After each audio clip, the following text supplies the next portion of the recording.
obrigada pelo convite. Eu fiquei muito feliz quando a professora Mari mandou mensagem. Eu falei, ai meu Deus, é muito bom quando a gente vê assim que o projeto continua e que vocês sempre tentam chamar pessoas que já passaram tanto pela UNB como pelo projeto para conversar um pouquinho e falar como estão indo as coisas. Como a professora Mari falou, eu sou enfermeira, eu formei pela UNB no final de 2019, e aí eu já entrei direto na residência, pela Escola de Enfermagem da USP, em saúde do adulto e do idoso. E aí, como é que foi? O lado bom de tudo isso foi que eu queria muito a residência na área de idoso, especificamente. Só que aqui pela USP só tem cuidados paliativos, e oncologia não era muito a minha praia. Aí eu acabei entrando na de adulto e idoso, que foi uma preferência, assim. E eu lembro que a prova, logo quando eu comecei, Maísa, como foi para conseguir sua residência? Porque você escolheu essa área? Tá. Eu lembro que logo que eu comecei a pensar em estudar para as residências, eu estava lá pro sexto, sétimo semestre da graduação.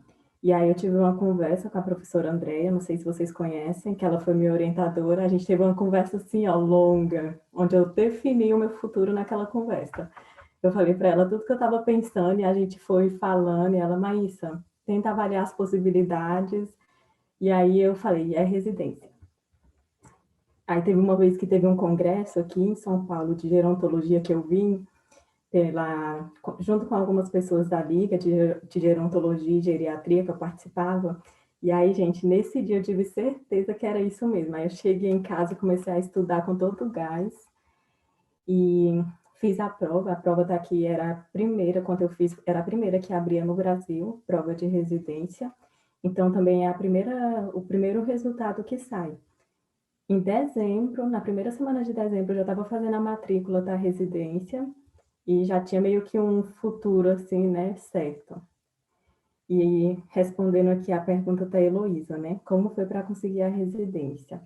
Então eu fiz a prova, e são duas etapas. Inclusive está aberta. Quem tiver interesse, dê uma olhada, uma lista no edital, que eles estão com as matrículas abertas, tá bom? Eu fiz a prova, e aí são duas etapas. Tem a prova escrita, que é múltipla escolha, são 50 questões, se eu não me engano. E tem, que é a primeira fase, né? E no mesmo dia da prova escrita, na prova de múltipla escolha, tem também uma prova dissertativa, que cai curativo, na minha época caiu curativo, vacinas, cálculo de idade gestacional, genograma, ecomapa, cai essas coisas. E aí é assim, você tem que ter um mínimo de acertos na de múltipla escolha para você ter a sua prova dissertativa corrigida. Então, quando você passa, né, tira uma porcentagem de acertos na múltipla escolha, aí sua dissertativa é corrigida, e se você tirar uma boa nota, você vai para a segunda fase, que é quando eles vão avaliar seus currículos, análise curricular, que ele vê se você participou de projetos, se participou de projetos, que nem a mentoria, né? Se participou de estágio voluntário, se tem artigo publicado, iniciação científica. E aí depois, com base nesses resultados, eles liberam a lista final, falando quem são os aprovados. Normalmente tem mais de uma chamada. Então, assim, se alguém que já está aí no final da graduação e pensa em fazer residência, se você não for chamado de primeira, não fique triste, porque eu já vi várias listas rodando, assim, e pessoas que realmente não vão assumir, que só fizeram para testar, ou que passou em outra e vai assumir em outra. Respondi sua pergunta, Heloísa? Quão extenso é seu currículo acadêmico?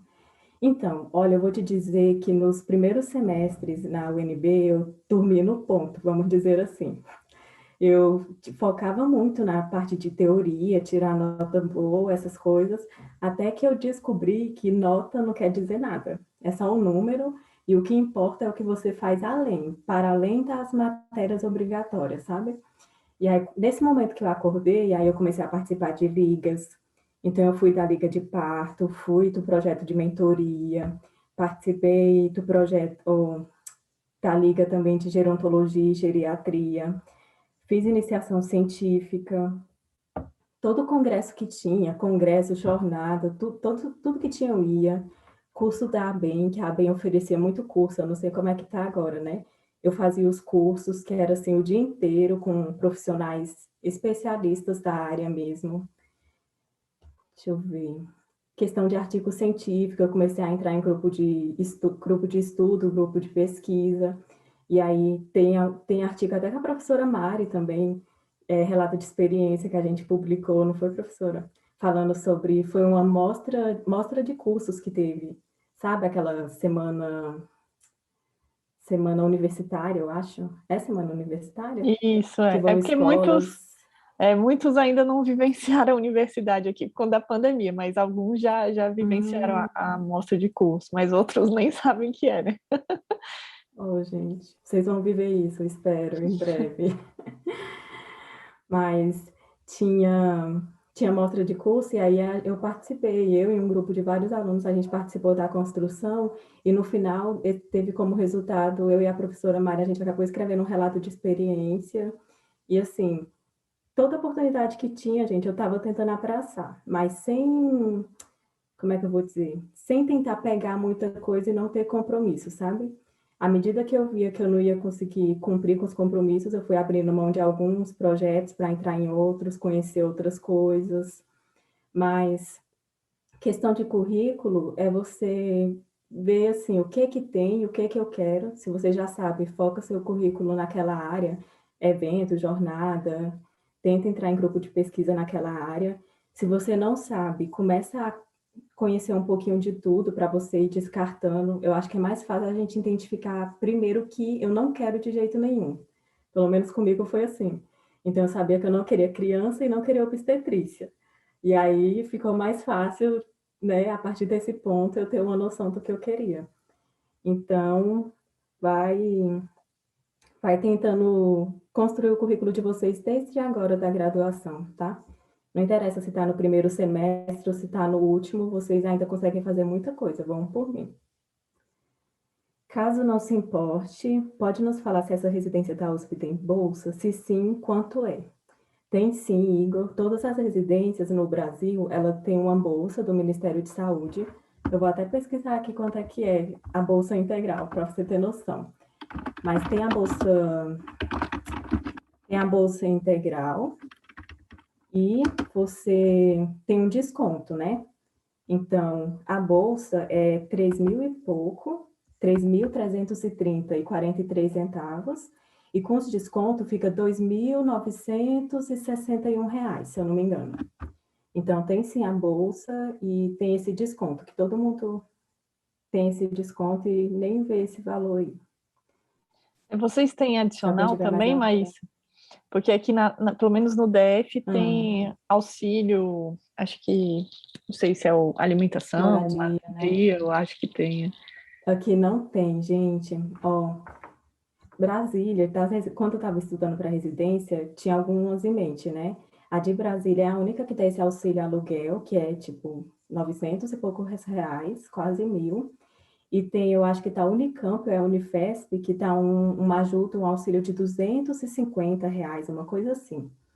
Mas aqui pela USP não tem, tá bom?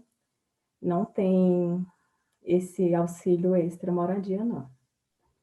Maísa, teve só uma. A Heloísa, ela tá curiosa aqui, porque ela Hum. estava querendo saber como é que você escolheu aí enveredar pela área de saúde do adulto e idoso.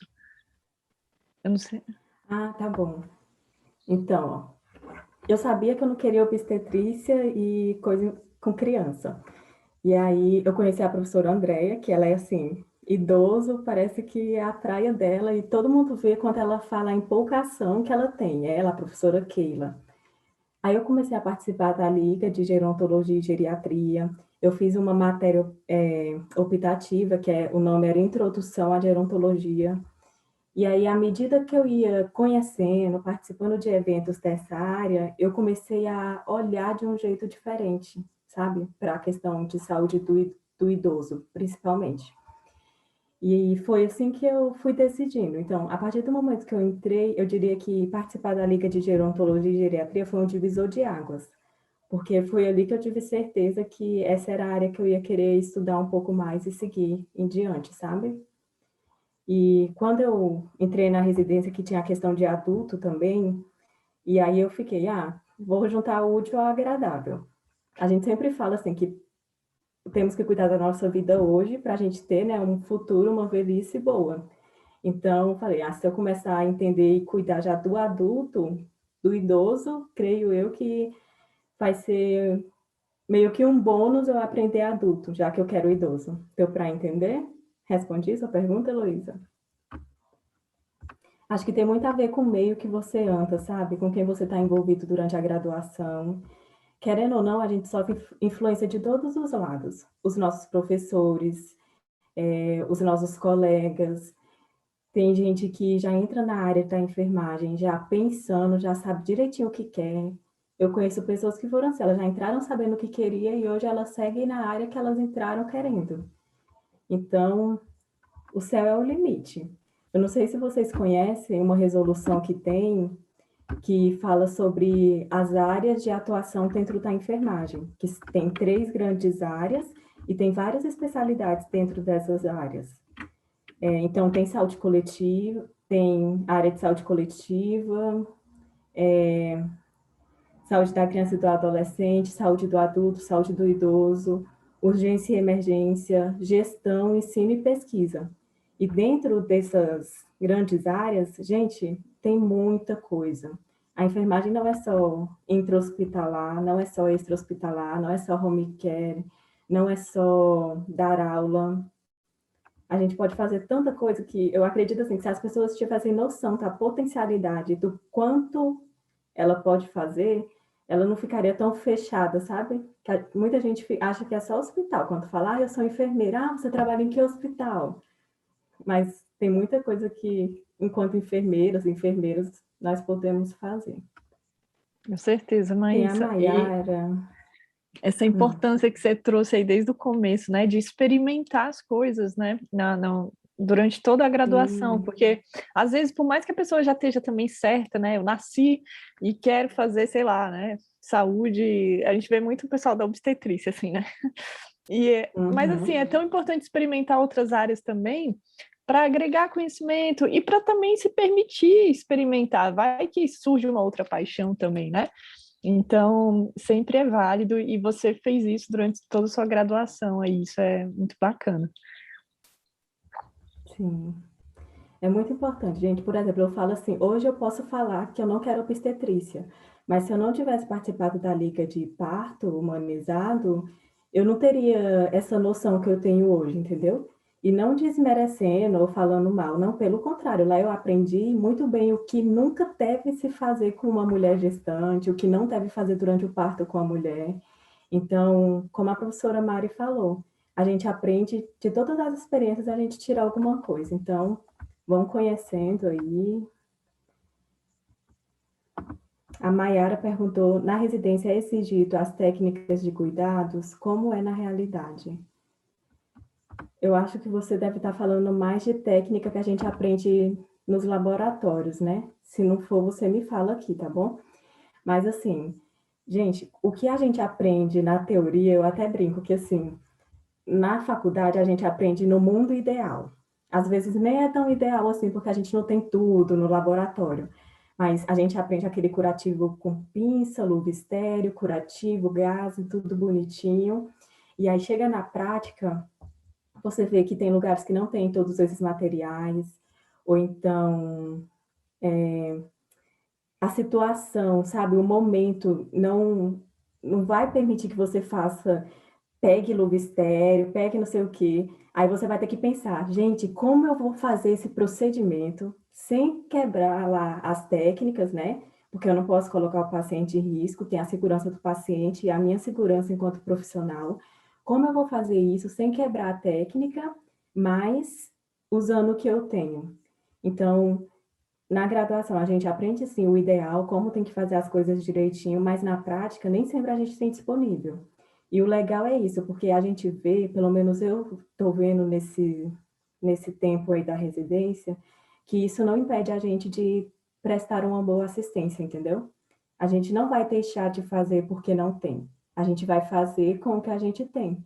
E E assim, quando falam, enfermagem é saber se virar, pensa em mil coisas. O pessoal mais antigo, eu nem tanto, mas o pessoal mais antigo tem horas que eu chego e falo, gente, não tem tal coisa, e aí, como é que eu vou fazer? Não tem como. Aí eles, mas eu tenho sim, vou te mostrar agora.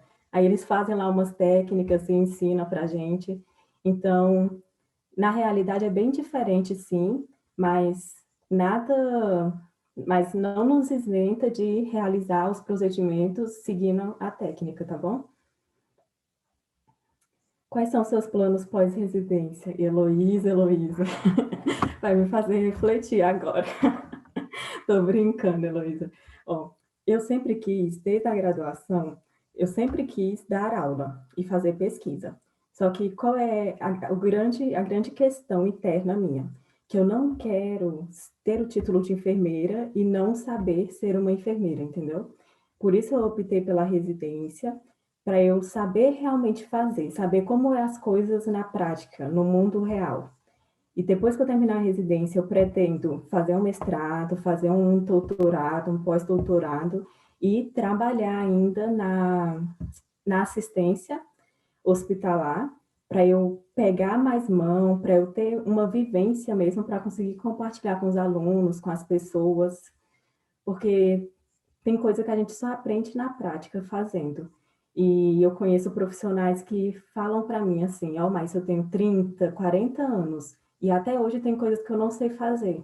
Então, não se preocupe, não fique assustada, mas assim, tente aproveitar e absorver o máximo que você conseguir.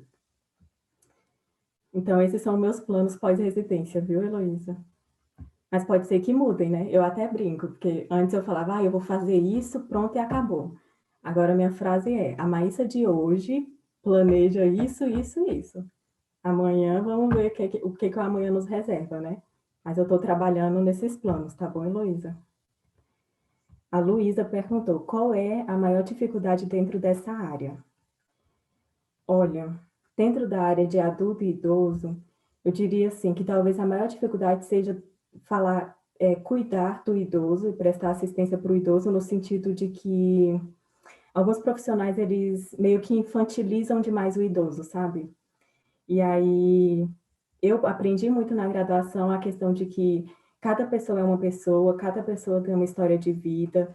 O idoso, ele é uma pessoa cheia de experiências, ele não é uma criança, não é um bebê, que tem gente que fica, vovozinho, vovozinha, tá tão lindinho. Não façam isso, gente, por favor, porque ele é uma pessoa, um indivíduo, chame pelo nome, eu chamo de senhor, senhora, mas nunca vozinho, vozinha. Talvez aquela pessoa nem teve filhos e você tá chamando, sabe? Já aconteceu, eu já vi isso acontecendo na prática. Então, eu acredito que talvez essa seja a maior dificuldade. Agora, nada impede de você fazer o que você acredita, sabe? Mesmo que você esteja no meio que algumas pessoas ajam de uma forma, mas se você não acredita naquilo, começa a agir e tratar o idoso do jeito que você aprendeu e acredita que seja o certo. As pessoas, elas começam a te observar, a gente acha que não, mas sempre tem alguém olhando para a gente. E aí, nunca estamos sozinhos, sempre estamos sob o olhar de alguém. E tem pessoas que chegam e perguntam, por que você fez isso? Por que você falou isso? E aí, se acontecer de alguém chegar e perguntar, aproveita esses momentos para vocês venderem o peixe de vocês, sabe? E explicar por que você acredita nisso.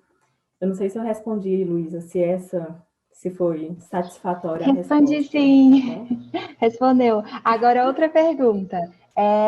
Pode Quais seriam, fazer. tipo, os momentos, os benefícios, sabe, dessa área, tipo, que faz Hum. você acreditar e gostar dessa área?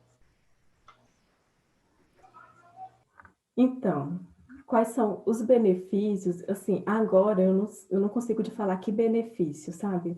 A gente até brinca na residência, gente. Claro, nós falamos o lado bom para vocês, quando alguém pergunta e tudo. Mas nem tudo é um mar de rosas dentro da residência. Tem até aquele meme que fala, né? Dias de luta, dias de luta, dias de luta. E na residência é desse jeito, vários dias de luta. Mas eu creio assim que se você souber o tipo de profissional que você quer ser e o que você quer se tornar, que diferença você quer fazer na vida das pessoas que você tocar, sabe? Qual o impacto que você quer trazer para as pessoas e para as famílias que você tiver contato? Eu acho que esse é o benefício. Agora, questão de benefício financeiro, eu não sei te falar ainda, né? Porque eu estou na residência, então eu recebo uma bolsa e é aquilo. Mas em questão pessoal, assim, o que faz você sentar e estudar? O que faz você levantar da cama e ir para a residência todos os dias? Eu acho que essa questão de pensar que eu estou me construindo, vamos dizer assim, estou investindo em mim, no meu conhecimento, para eu ter propriedade do que eu faço, do que eu digo, entendeu? Espero ter respondido a sua pergunta. Se não respondeu, você Respondeu, avisa aí. obrigada. Tá bom, por nada. Eu gostaria também de passar pelos dois, fazer residência e então continuar os estudos com a pós-graduação. Isso aí, Heloísa. Olha, uma coisa, gente, é muito particular, sabe, o que cada um vai fazer depois da graduação. Eu não sei, assim, o período em que vocês estão, mas tem pessoas que entram meio que em crise, porque não sabe o que vai fazer. Mas no final tudo vai se ajeitando, sabe? Parece que as coisas vão se encaminhando e você vê as coisas fluindo, mas é muito importante a gente ter um planejamento, pelo menos um roteiro, uma meta do que a gente quer fazer, do que a gente quer exercer, né? Para não deixar a vida levar, vamos dizer assim. O que você mais gosta na área que você escolheu? O que eu mais gosto, gente, é de, por exemplo, conhecer a pessoa, conhecer assim um pouco da história, sabe? Ah, a pessoa está hospitalizada, tá bom. Hoje ela está assim, mas como era essa pessoa antes, sabe? O que que ela gosta de fazer? Porque tem os idosos, principalmente, eles ficam muito tempo hospitalizados. E uma coisa que me deixa triste, que é bem comum, vocês vão ver quando estiver na prática, é que tem idoso que ele vai para o hospital, fica internado, tem alta e a família não vai buscar o idoso. E também, por exemplo, em final de ano, Natal, Ano Novo, interna muito idoso, que o pessoal leva o idoso para o hospital, ele interna, recebe alta e o pessoal não vai buscar. Deixa o idoso passar o Natal e Ano Novo no hospital internado, mesmo tendo alta. Então, assim, eu acho que isso é o que meio que machuca um pouco, sabe? Mas a questão do que eu mais gosto, eu acho que é isso, é você conhecer as pessoas. Não tem fórmula mágica quando você lida com nenhuma pessoa, né? Com idoso, principalmente. Os idosos, ele tem suas crenças, tem suas manias, gosta das coisas de um jeito. Então, assim, é muito importante a gente escutar o que a pessoa gosta e, na medida do possível, tentar adequar um pouquinho a rotina, conversar com o idoso, não deixar ele lá sozinho, porque, por exemplo, você está hospitalizado sozinho, está dentro de um quarto, uma enfermaria em isolamento. Ninguém vai entrar lá um pouquinho para ver como ele está, para conversar com ele. Então, eu acho que, por você estar em enfermagem e ter esse olhar um pouco mais voltado para o idoso, são coisas que eu vejo e que eu tento fazer sempre que eu consigo, sabe? Então, essas coisas que eu mais gosto. Como é a sua carga horária? São 60 horas semanais a residência. Então, são 60 horas semanais. Dessas 60 horas, um dia é teoria, são 12 horas de teoria, e a gente tem aqui 6 horas que é para horário de estudo. Então, por exemplo, se eu tenho um dia de teoria, e aí eu tenho meio período na semana, que é só horário de estudo, e as outras horas eu tenho que cumprir fazendo plantão prático no hospital. E dentro de um mês, por exemplo, eu monto a minha escala de um mês. No meu programa, eu sou obrigada a fazer 2 dias no final de semana.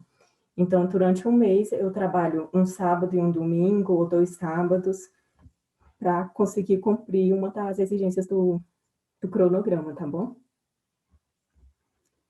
Falando em aulas, quais os momentos marcantes da universidade você lembra na vida profissional, no trabalho? Gente, olha, toda vez que eu vou fazer alguma coisa, ou então eu atendo, o paciente tem alguma patologia, eu lembro assim, eu deveria ter prestado mais atenção nas aulas, sabe? Não que eu não prestasse, mas assim, tem aulas que a gente olha e fala, para que eu vou usar isso? mas tudo a gente usa, por incrível que pareça. E aí, por exemplo, fisiologia, anatomia, fundamentos de enfermagem, semiologia, tudo isso a gente usa na prática. E o diferente é porque, assim, nas aulas que a gente tem, normalmente vê tudo separado, né? É caixinhas. E aí, quando chega lá na prática, você vê uma pessoa que tem tudo aquilo. E aí você tem que ver o que que influencia em quê, tem que montar um raciocínio. Então, isso eu sempre uso o que eu aprendi nas aulas, tá bom? E até me arrependo de não ter prestado mais atenção em algumas. Eu não tenho nem ideia ainda do que eu quero fazer. Tenho vontade de fazer tudo, na verdade, mas acho que está em tempo ainda de começar a descobrir. Estou no terceiro semestre. Sem dúvidas, viu? Pode começar e, assim, se aventure, se arrisque, tente se envolver em coisas que chamam sua atenção mesmo, para ser algo gostoso, algo prazeroso, e vai se descobrindo. Mas no final, a gente se descobre. E se não se descobrir, o bom, gente, é o seguinte: todo mundo é novo, e mesmo se não fosse, tem como voltar atrás e optar por outra área, entendeu? Não significa assim, eu estou em saúde do adulto e do idoso, vou ficar para sempre ali. Não, existem outras possibilidades.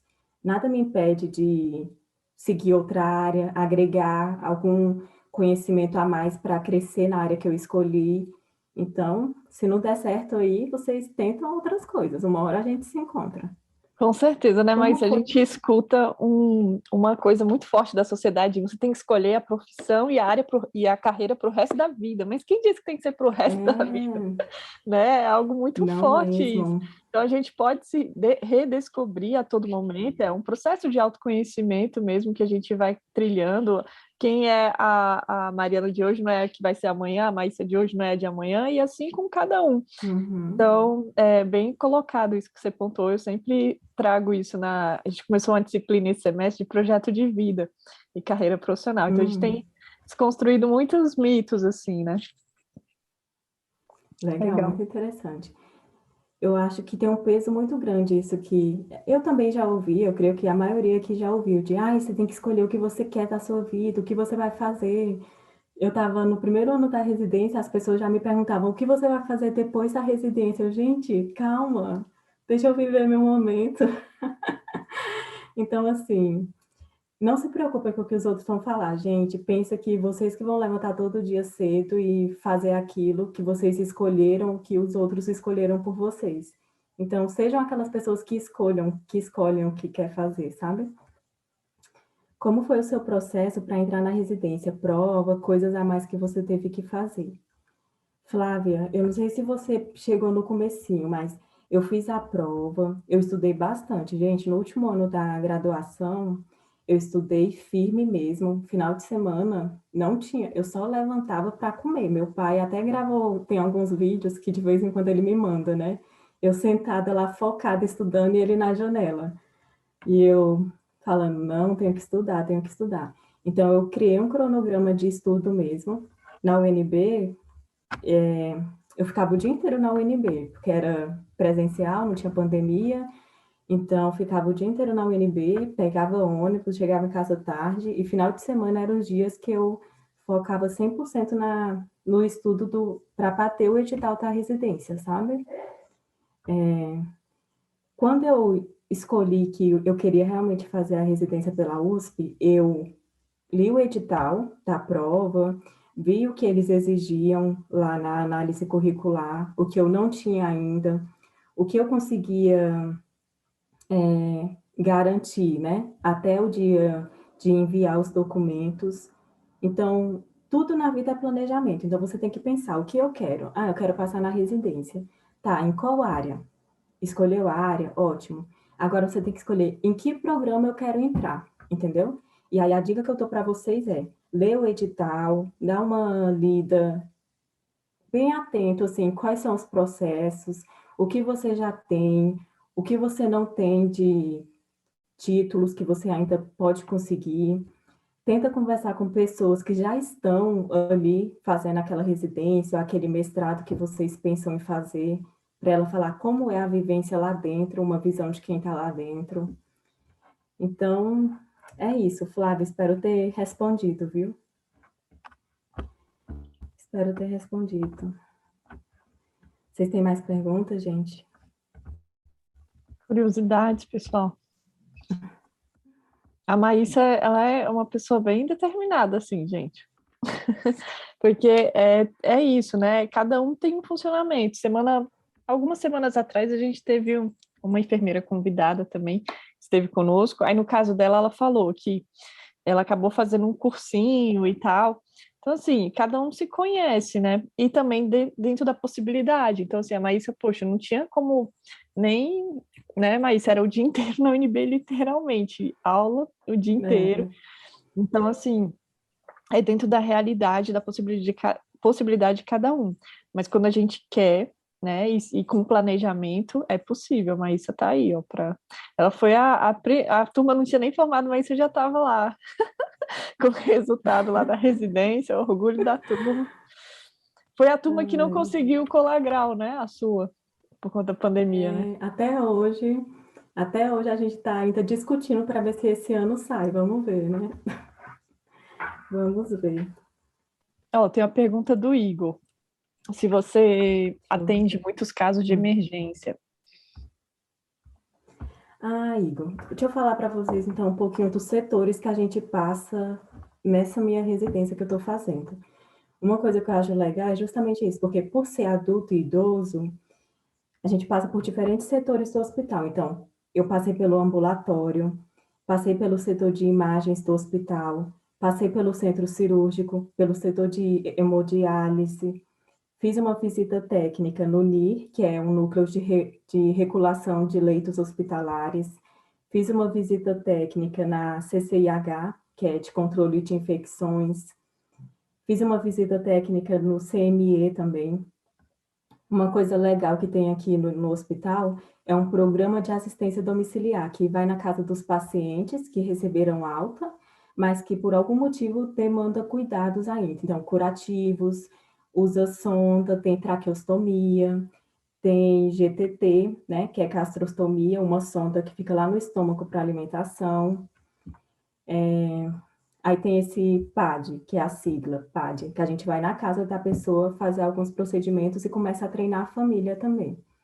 Eu passei pela clínica médica, atualmente eu estou na clínica cirúrgica do hospital. Passei pelo pronto-socorro adulto, que foi onde assim, eu me encontrei, gente. Não conhecia, eu não tive vivência durante a graduação em pronto-socorro, urgência e emergência. E aí, na residência, eu passei, fiquei 3 meses no pronto-socorro, que foi onde, que é assim, a porta aberta para emergência e urgência. Então, chegava tanto demanda espontânea, apesar de não ser um hospital porta aberta, sempre chegava algum carro lá pedindo socorro, avaliação, ajuda, e lá é referenciado, né? Então, chega SAMU ou bombeiros, e a gente atende. Então, assim, a questão de casos de emergências, eu peguei mesmo no pronto-socorro adulto. E foi ótimo, ótimo, ótimo. Sabe quando eu levantava, gente, antes do despertador tocar, para vocês terem noção que realmente, se eu terminar a residência e falarem, tem um emprego em pronto-socorro, eu vou sem pensar duas vezes. Porque realmente foi um setor, assim, que é adrenalina pura. A gente não sabe como vai ser o dia, entendeu? Pode ser um dia super tranquilo, ou então pode ser um dia meio light, neutro, pode ser um dia que vai chegar várias ambulâncias, vários SAMU, um atrás do outro, e você tem que ir ali, ó, trabalhando, fazendo as coisas, conversa com os médicos, conversa com o UTI, conversa com o centro cirúrgico, tudo para atender às urgências, né? E aí, falando ainda sobre os setores, né? Passei pela UTI adulto também,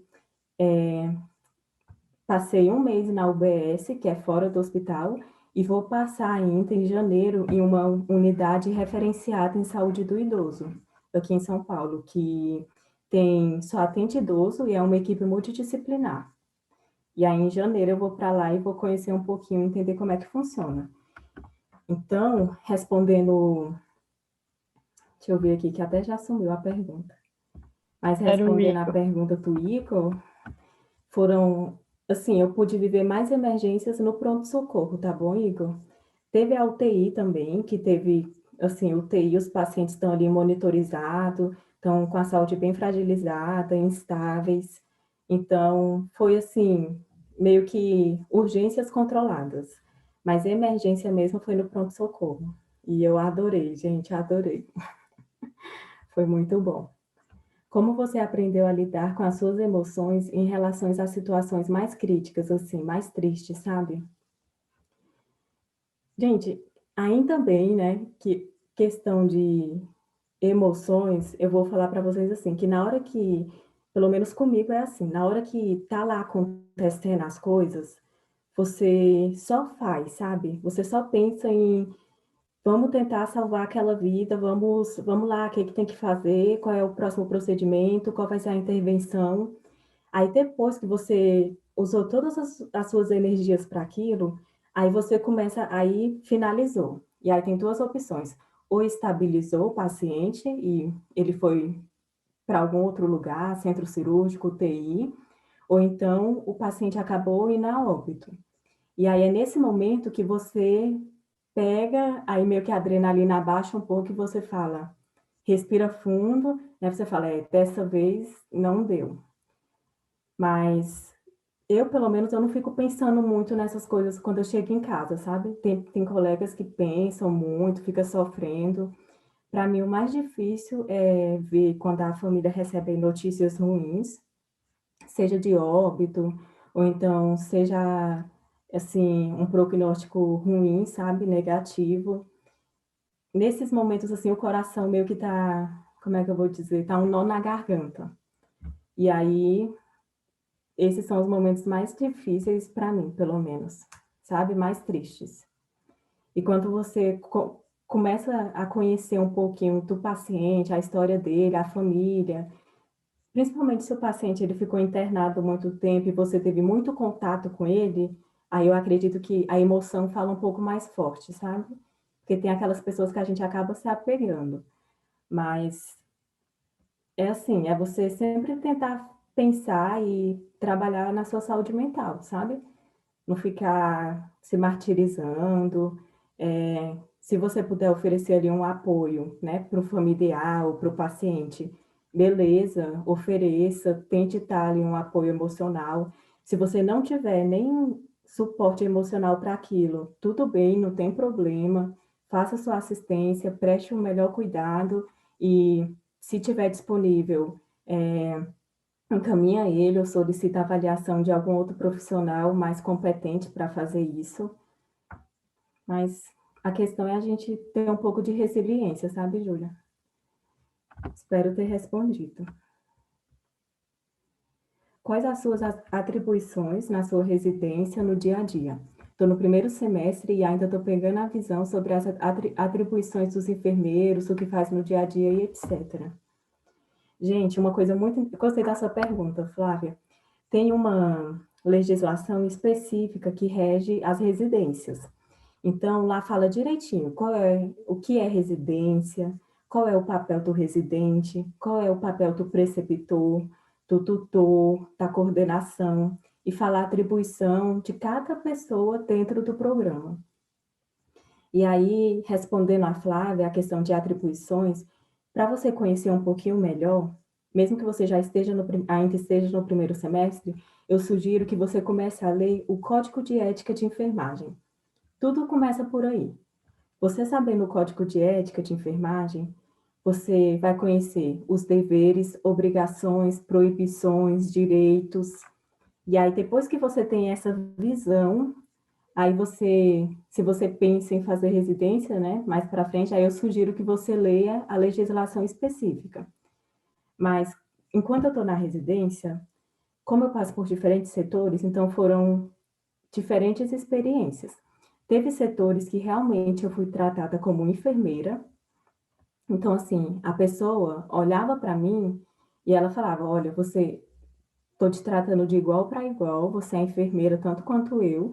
A única coisa que diferencia a gente é que eu tenho mais anos de prática e você está fazendo uma especialização para ter mais experiência e começar a adquirir prática. E eu estou aqui para ajudar no que você precisar. tem outros setores que eu já percebi, assim, que não é muito claro para os profissionais qual é o papel do residente, entendeu? E aí eles acabam, às vezes, achando que o residente é a mesma coisa que estagiário de enfermagem, que está na graduação ainda. E aí você tem que ir tentando deixar um pouco claro para essas pessoas qual é o papel do residente. Mas durante a residência, você pode fazer tudo o que um enfermeiro faz. Então, você vai realmente atuar, você vai aprender a ser enfermeira, enfermeiro de verdade, na prática, entendeu? Então, eu vou tentar contar um dia assim para você. Normalmente é assim, ó.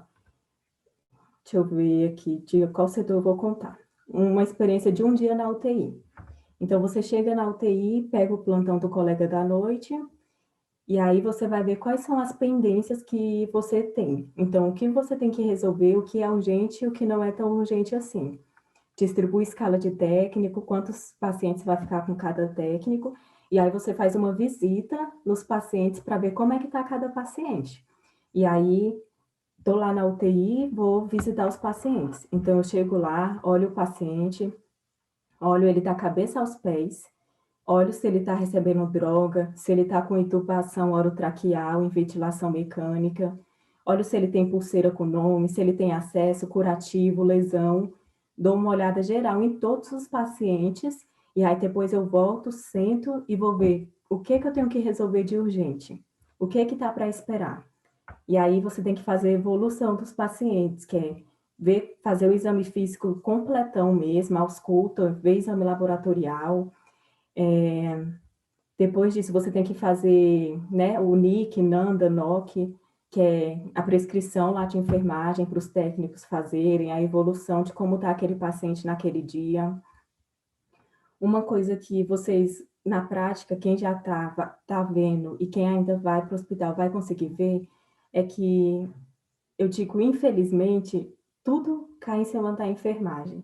Porque, assim, vocês vão ver, nós somos as pernas, os braços, praticamente tudo. Nós somos a maior parte de profissional dentro do hospital. Então, tudo que acontece, o pessoal fala, enfermeira, enfermeira, enfermeira. E aí, assim, tem coisas que realmente são nossas atribuições fazer. Por isso que é importante conhecer a legislação. Mas tem outras coisas que qualquer pessoa pode fazer, sabe? Então, é importante vocês saberem qual é o meu papel e o que eu tenho que fazer e o que não é atribuição minha. E aí você delega. Por exemplo, vou dar um exemplo bem bobo, mas acontece muito. O vaso está entupido, a privada está entupida. Enfermeira, a privada está entupida. Tá bom, meu querido. Olha, você vai ter que ligar lá no setor de hidráulica do hospital. O ramal está lá na lista telefônica. Isso é uma coisa que você não precisa parar suas coisas para fazer, sabe, Flávia? Então, assim, no dia a dia a gente aprende o que eu tenho que realmente fazer, o que qualquer pessoa pode fazer, para você conseguir fazer o seu da melhor forma possível. Então, acabou o papel da impressora. Ó, o papel fica em tal lugar, pode pegar e colocar. Então, é importante saber delegar muito, porque senão tudo cai em cima da gente, literalmente. A Flávia perguntou, você foi para São Paulo porque não tinha essa residência aqui no DF ou porque você achou bom aí e foi? Flávia, o UNB tem nome, certo? Quando você fala que estuda na UNB, todo mundo fala, eita, você estuda na UNB. A mesma coisa é a escola de enfermagem da USP, é nome. Então, assim, eu não conhecia, eu vim para cá realmente para conhecer uma nova realidade, conhecer um pouquinho da USP. Tinha aí a residência, pela SES tem residência também nessa área de idoso, tem residência na área de adulto. Só que a minha primeira opção, o meu plano A, era a residência aqui. Então, foi onde eu investi todas as minhas forças e energias para estudar. E quando saiu o resultado, está aqui, o resultado final, era o último dia de pagar o boleto das outras residências que eu ia prestar, inclusive a do DF. E não precisou, então por isso que eu acabei não prestando, mas realmente tinha. E aí eu vim para cá para tentar conhecer uma nova realidade. Só que infelizmente veio a pandemia, né, e estragou um pouquinho com os planos, mas foi super válido. A pandemia trouxe tirou muitas coisas, mas também acrescentou muitas outras. Mais alguém? E aí, gente, tem mais curiosidades? O momento é esse. Se alguém quiser conversar depois, a professora Mari tem meu contato, tá bom? Vocês podem pegar, que a gente conversa um pouquinho mais a fundo. Essa Qual aqui é foi um dia clássica. marcante na sua residência, no trabalho? Flávia, um dia marcante. Eu acho que um dia marcante para mim foi na emergência, quando chegou duas pessoas vítimas de... como é que é o nome, gente? Arma de fogo. Eles tinham ferimento por arma de fogo. Então, chegaram os dois ao mesmo tempo. Foi a minha primeira sala de emergência e eu fiquei assim, eu tenho que ajudar de alguma forma. E a primeira coisa que falaram para mim fazer foi PEC acesso venoso, calibroso. E aí eu fui para o braço dele e comecei a puncionar, coletar sangue, instalar soro, essas coisas. Então eu acho que esse foi um dia, um dos mais marcantes, sabe? A minha primeira emergência que, assim, tinha que ser tudo rápido e tinha que mandar para o centro cirúrgico, senão o paciente ia morrer. Esse foi um dia mais marcante que eu diria. Mas teve vários outros dias. Então, assim, no primeiro ano da residência, eu comentei com vocês os setores que a gente roda. São muitos setores. Então, durante o primeiro ano, cada dia que era assim, minha vez de mudar de setor, gente, eu não dormia no dia anterior, na noite anterior. Me dava até dor de barriga, de tão nervosa que eu ficava. Que eu ficava, meu Deus, eu vou para um lugar novo, e se eu não souber fazer as coisas? E aí, como é que vai ser? No segundo ano, eu já estou no segundo ano, quase terminando. Tudo isso meio que assim, acabou, sabe? Eu aprendi que cada setor vai ter coisas que eu realmente não vou conhecer, mas que eu vou aprender, por bem ou por mal, eu vou aprender. Em todo setor, eu sei que vai ter pessoas maravilhosas que amam ensinar e outras que nem tanto. Eu sei também que, independente de onde eu chegar, o importante é eu me apresentar e falar: oi, eu sou fulano, estou aqui para isso, vou ficar aqui tanto tempo, e ir conhecendo o território, digamos assim, sabe? Então, são tantas coisas que eu fui vencendo, gente, ao decorrer dessa residência, que é até difícil, sabe? Sintetizar em em poucas palavras. Algum paciente já te marcou muito de uma forma positiva? Já. Teve uma menina que eu cuidei dela na UTI. Ela era adolescente, não era ainda adulta, mas por ela, hoje em dia, né, os adolescentes tudo grande, ela acabou ficando na UTI adulta. E aí, gente, quando eu cheguei lá, ela estava com traqueostomia, ela ficou, devido ao acidente, ela fraturou braço, perna, então ela não andava, estava em depressão profunda, profunda, profunda. E aí, o tempo que eu fiquei na UTI, eu vi essa paciente melhorando um pouquinho, sabe, o ânimo, o aspecto físico, emocional. E depois eu mudei de setor, e aí eu não vi mais ela. E você perguntando aqui, Gustavo, eu me lembrei que aí essa semana, segunda-feira, eu revi essa paciente. Ela chegou para internar no setor que eu estou agora, que é clínica cirúrgica, porque ela vai fazer uma cirurgia para, tipo uma plástica, para corrigir algumas sequelas que ficaram do acidente que ela teve. E eu vi ela andando, sorrindo, de cabelo solto, e assim, uma outra pessoa, sabe? Totalmente diferente daquela pessoa que eu tinha visto lá atrás. E aí eu lembro que quando ela estava na UTI, eu sou viciada, gente, em batom e em manteiga de cacau. E aí quando ela estava na UTI, ela estava com a boca muito ressecada, e eu levei uma manteiga de cacau e dei para ela de presente. Aí eu falei: olha, eu trouxe isso aqui para passar na sua boca, porque tá muito seca, né, para melhorar um pouquinho. E aí, quando eu vi ela com a mãe dela, segunda-feira, passou um filme na minha cabeça e eu fiquei assim, gente, o paciente, ele pode estar na UTI no pior momento da vida dele. Mas, assim, os pacientes que saem da UTI realmente são sobreviventes. E rever essa paciente, na segunda, e amanhã eu vou trabalhar e eu vou rever ela pós-cirurgia, foi, ai, muito bom, muito maravilhoso. Você vê que vale a pena, sabe, trabalhar, e as pessoas melhoram. E, claro, nem sempre todo mundo melhora, mas se você conseguiu fazer o seu melhor para ela ter pelo menos uma fase final de vida digna, para mim, eu já cumpri meio que com o meu papel, sabe? Espero ter respondido, Gustavo. Ó, gente, os minutinhos estão acabando, vocês falem, aproveitem. Aproveita, mas isso tem a vida corrida. Aproveitem. Tem uma coisa, uma frase que eu até tinha separado para mostrar para vocês, que é bem assim, ó. Faça o seu melhor na condição que você tem, enquanto não pode fazer melhor ainda, que é do Mário Sérgio Cortella.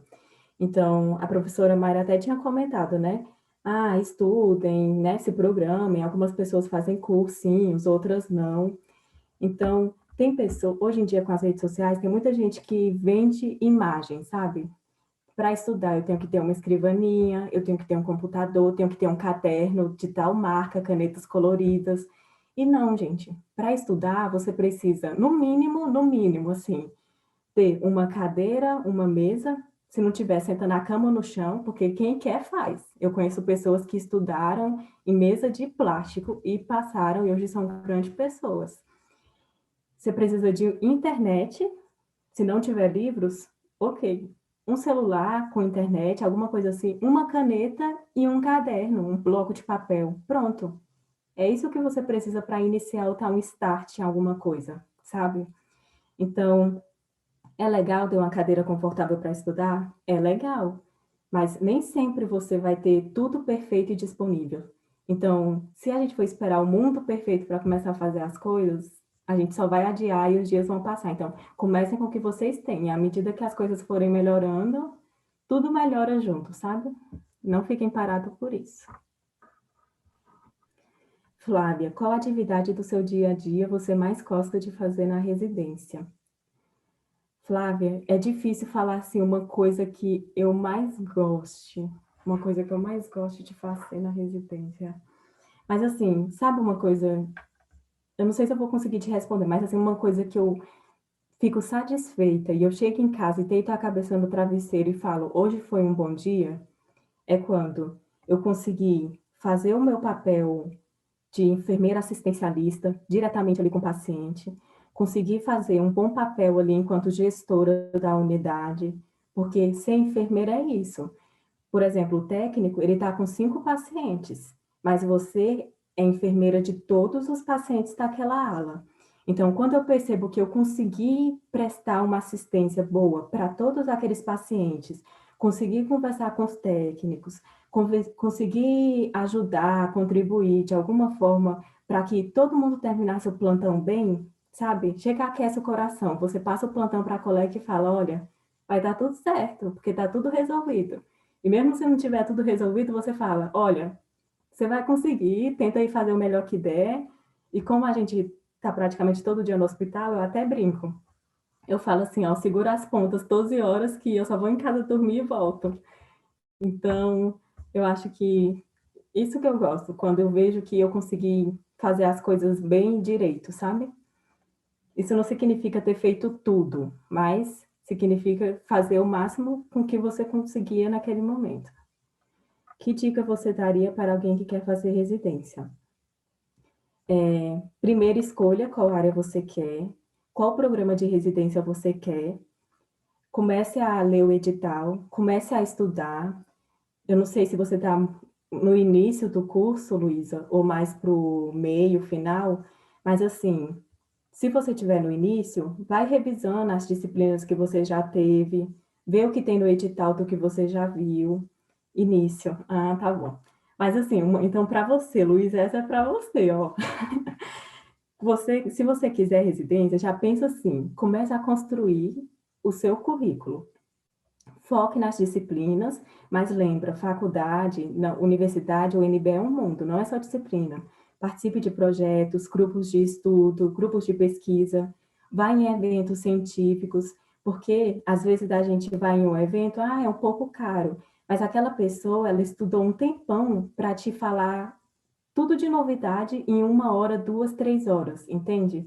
Você se atualiza e começa a descobrir novos campos. Então, vai em eventos, comece a seguir pessoas que fazem residência, converse com pessoas que fazem residência na área que você quer, para você ter certeza se é aquele programa, se é naquele estado realmente que você quer ir. Então, eu diria para você que é isso. Comece a construir seu currículo de agora. E para estudar, preste bastante atenção nas matérias e vai tentando intercalar, assim, o que eu estou vendo que vai cair na prova de residência. Mas não acelera o processo não, tá bom? Se você começar a focar agora na residência, eu acho que é muito cedo ainda. Né? Mas não que você não possa. Construa aí seu caminho. Vai vivendo cada momento, né? Aproveitando cada momento. Gente, eu sei que o nosso tempo está já em cima. Não sei se alguém mais tem perguntas, mas a Maísa se colocou à disposição. E eu queria, antes de algumas pessoas já estão saindo por conta de horário de aula, mas se a gente puder tirar uma foto, né, para registrar esse momento, ainda mais Maísa, que foi no projeto e agora está voltando como enfermeira, é muito bom. Então vamos lá. Muito bom mesmo. Né, Jéssica? Foi ótimo estar com vocês, gente. Oi, Maísa, saudades. Você foi minha mentora. Quanto tempo. Sim, menina. Agora eu tô seguindo suas você dicas. apresentou iniciação científica. Isso aí. Mande ver. Orgulho de você. Beijos. Beijo. Muito bom revê-la. O pessoal tá dando feedback aqui. A Jéssica agora já é mentora, sei lá, já foi mentora acho que umas 300 mil vezes já. Já! Vai fazer 5 anos que eu tô na mentoria. Foi cria da Maísa aí, ó. Gente, parabéns, Jéssica. Mudando vidas, hein? Impactando gerações. Vamos lá, gente. Então, vou dar o prints aqui, né? Porque agora é assim que funciona o trem. Então, 1, 2, 3. Aí. Acho que deu, né? Se não ficar bom, a gente copia do outro, cola, dá pra editar, né? Ainda bem que tem esse recurso. Maísa, o pessoal tá dando feedback. E a Júlia até comentou aqui que esses encontros despertam vontade de fazer residência, de estudar mais. Que esclareceu muitas dúvidas, foi muito bom, maravilhoso, gostaram muito, amaram, foi ótimo. Então, só uma gratidão mesmo. Qualquer coisa, vocês mandem mensagem, viu? Eu respondo. Demora às vezes quando eu tô de plantão, mas eu respondo todo mundo. Foi um prazer estar com vocês, qualquer coisa estou à disposição. Gratidão, Maísa. Gente, beijo. Maísa, beijo. Gratidão demais e volte mais vezes. Pode deixar. Foi um prazer. Boa tarde, gente. Tchau, tchau. Tchau.